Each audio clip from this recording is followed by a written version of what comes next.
There's an uncomfortable truth that few people dare to admit. The most dangerous people in your life aren't those who confront you. They're those who get close, who smile, agree, compliment, and little by little enter your space without you realizing it. And the most ironic thing, you've probably trusted people like that. Maybe you still do. Machiavelli understood this like few others. He knew that the game isn't about who seems good, but about who acts strategically. And that's why he observed signs, small behaviors that reveal much more than pretty words. Because in the real world, politics guided by reality, not ideals, demands one thing: seeing beyond appearances. The problem is that nobody teaches you this.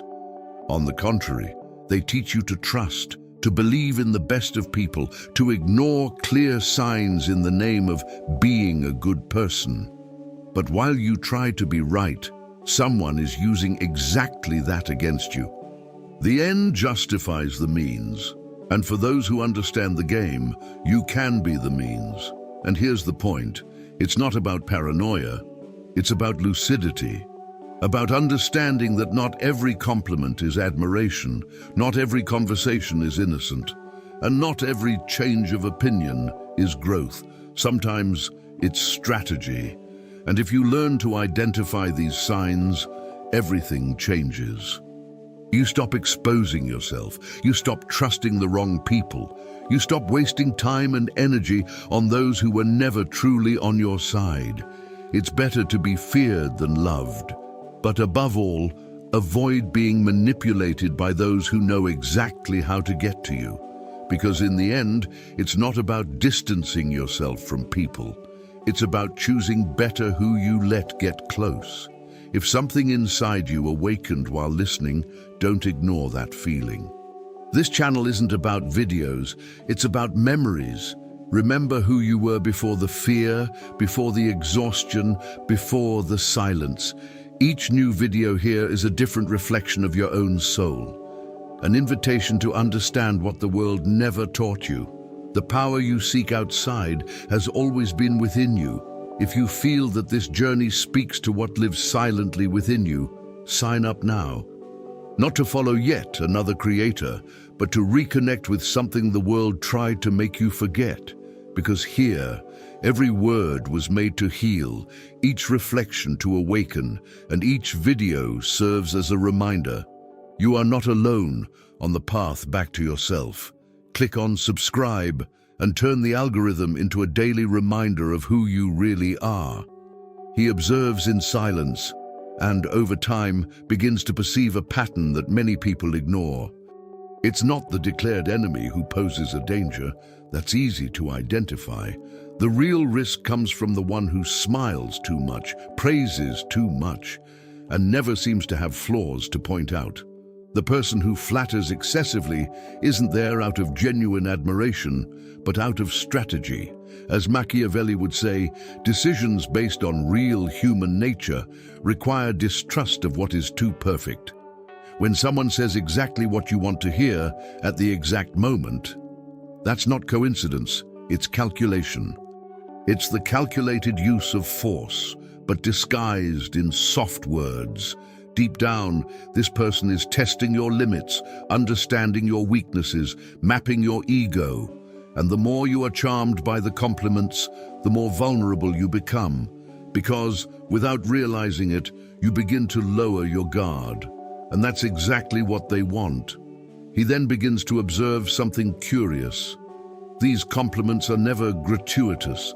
They always come with a request, an expectation, a strategic approach. You are very intelligent, only you can help me with this. It seems harmless, but an invisible exchange is taking place here.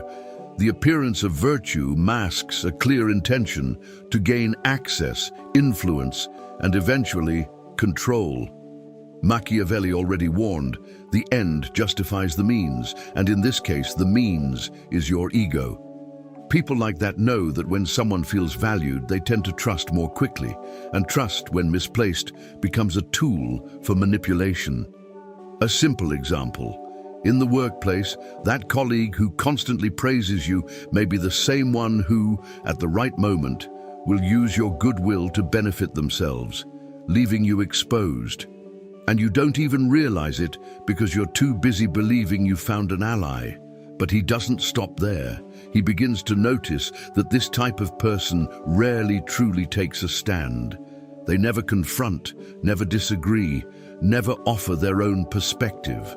It's as if they're always molding their discourse to please. That's not respect. It's a lack of solid character. Virtù and fortuna are not built on constant falsehood, but on firm and consistent positioning. When someone only agrees with you, they're not being loyal, they're being convenient. And here comes an essential principle. It's better to be feared than loved. But never be deceived by someone who pretends to admire you. Because the problem isn't the praise itself, but the intention behind it. And intention is something that doesn't appear on the surface. It needs to be perceived between the lines. Whoever learns to read that begins to play on another level. And then he starts acting differently.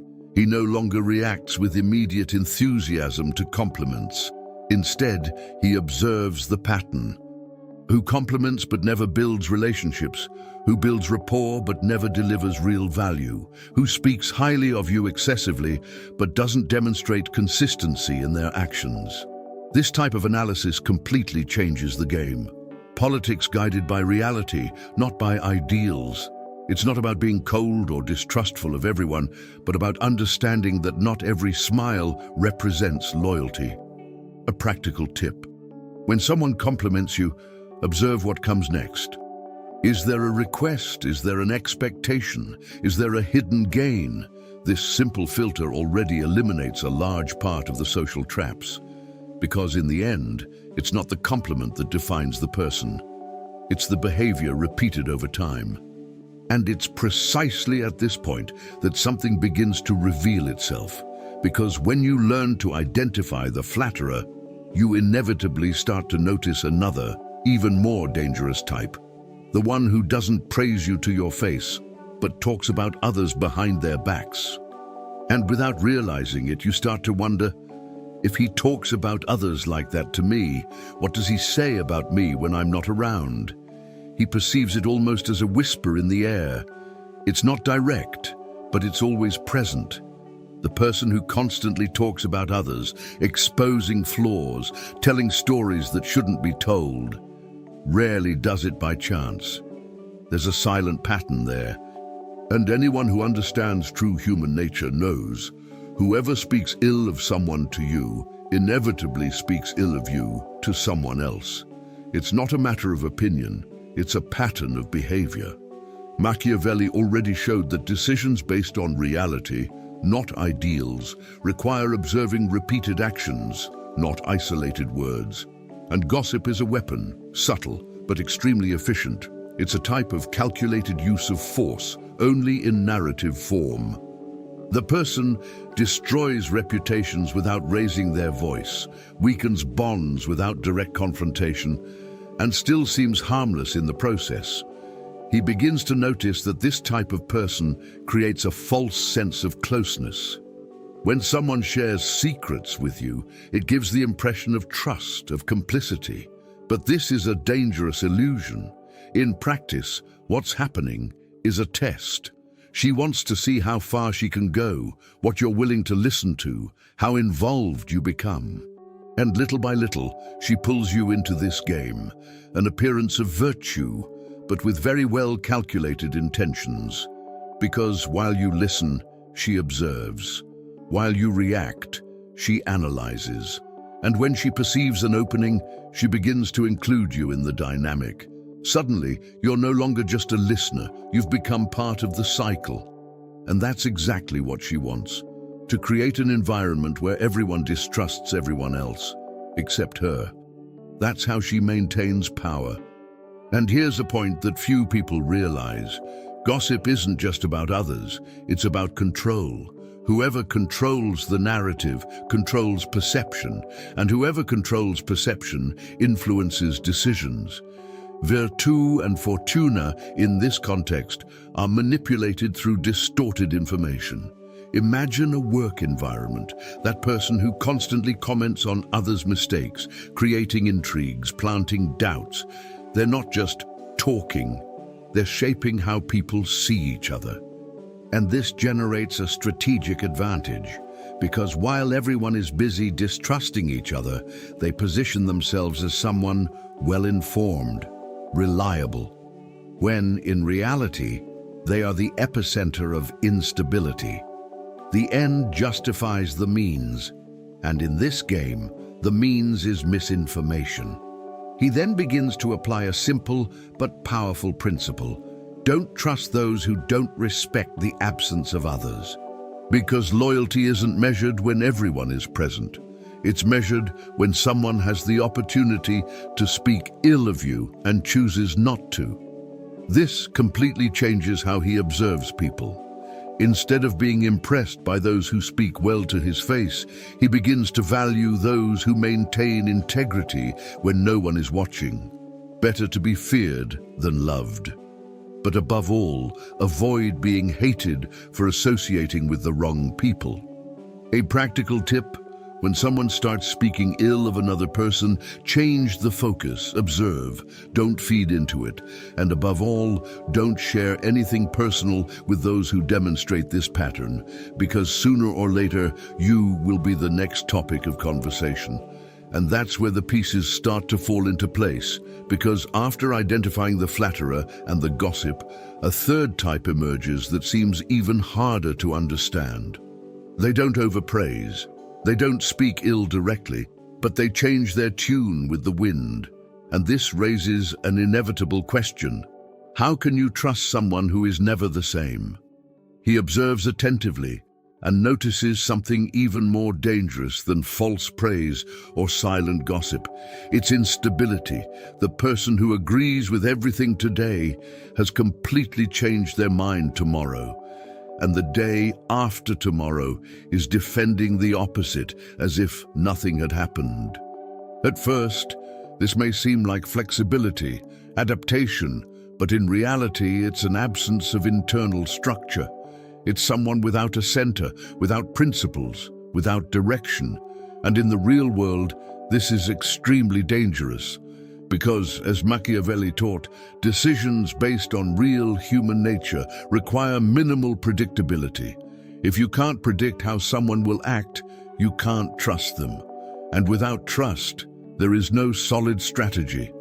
The social chameleon doesn't adapt through intelligence. They mold themselves out of convenience. He begins to notice that this type of person is always aligned with whoever has the most power at the moment. If the environment changes, they change. If the dominant opinion changes, they change. There is no conviction. There is only social survival. Politics guided by reality, not by ideals. But here, reality is distorted, because this person doesn't interpret the world, they react to it. And this makes them highly unstable. Today they are on your side, tomorrow they may be against you, not out of direct malice, but because the wind has changed. And those who live like this build nothing lasting. Virtù and fortuna demand firmness, consistency, the ability to uphold decisions even under pressure. But the chameleon abandons everything at the first sign of risk, and, in this process, takes with him those who trusted him. And this is where a critical point comes in. This type of person rarely seems dangerous. On the contrary, they are usually pleasant, adaptable, and easy to deal with. But that's exactly the trap, an appearance of virtue, but without essence. Because the moment you need loyalty the most, they will make a simple calculation: what's best for me right now? And that's it. The end justifies the means. There is no attachment to principles, agreements, or built histories. There is only the momentary advantage. A clear example: group projects, partnerships, even friendships. That person who changes their mind as the pressure increases, who supports today, backs down tomorrow. and then says they never fully agreed. This is not doubt, it's a lack of strategic character, and trusting in that is exposing yourself to constant risk. He then decides to apply a stricter filter. He begins to observe consistency over time. Not what the person says today, but what they stand by when the scenario changes, because it's easy to be loyal when everything is favorable. It's difficult to maintain a position when there is pressure, conflict, risk. Better to be feared than loved. But above all, it's essential to avoid being betrayed by someone who never had a solid foundation. A practical action? Test small decisions. Observe how the person reacts to simple changes. Do they keep their word? Do they stand by what they said? Or do they adjust their discourse to suit the moment? These signs, when ignored, are costly in the long run, but when noticed early, they put you at an advantage. And then everything starts to make sense. The flatterer manipulates your ego, the gossip manipulates the narrative, and the chameleon manipulates their own identity. 3 different forms of risk, but with a common root, a lack of real integrity. And it is precisely here that the most important question of all arises. If these people are around you today, what does that say about the environment you are building? Now he understands.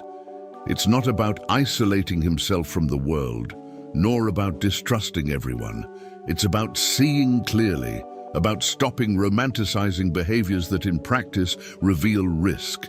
Because in the end, life doesn't punish intentions, it punishes choices. And trusting the wrong person is one of the most expensive decisions someone can make. Machiavelli already implied this. Politics guided by reality, not by ideals. It's not about what you would like people to be. It's about what they show themselves to be repeatedly. And ignoring that is, at the very least, naive. At worst, self-sabotage. So let me challenge you directly. How many people around you today fit these patterns? Who constantly praises you without consistency? Who speaks ill of others easily? Who changes their position as the environment changes? And the most important question, why do you still keep these people close? Sometimes it's not a lack of perception, it's a lack of courage. Courage to cut them off, to distance yourself, to choose better. Because avoiding being hated doesn't mean accepting just any kind of presence in your life. It means knowing that your peace is worth more than any superficial relationship. Now think about this calmly. If you continue to ignore these signs, what will it cost you a year from now? In opportunities, in energy, in confidence. The calculated use of force isn't just about attacking, it's about knowing how to position yourself, about setting clear boundaries, about not allowing just anyone access to your mind, your plans, your vulnerability. Virtù and fortuna go hand in hand, but they only favor those who know how to play the game consciously, and consciousness begins with observation and decision. So I want to leave you with this. Are you going to continue surrounding yourself with those who drain you? Or are you going to start choosing who truly deserves to be by your side? Are you going to continue reacting? Or are you going to take control of the environment you create? Because in the end, the greatest power you can have isn't convincing people. It's knowing exactly who to distance yourself from. If this type of content has opened your mind in any way, take advantage of it now. Subscribe to the channel and turn on notifications. Because here, the idea isn't to motivate you, it's to prepare you. Prepare you to see what most people ignore and to act in a way that most people don't have the courage to.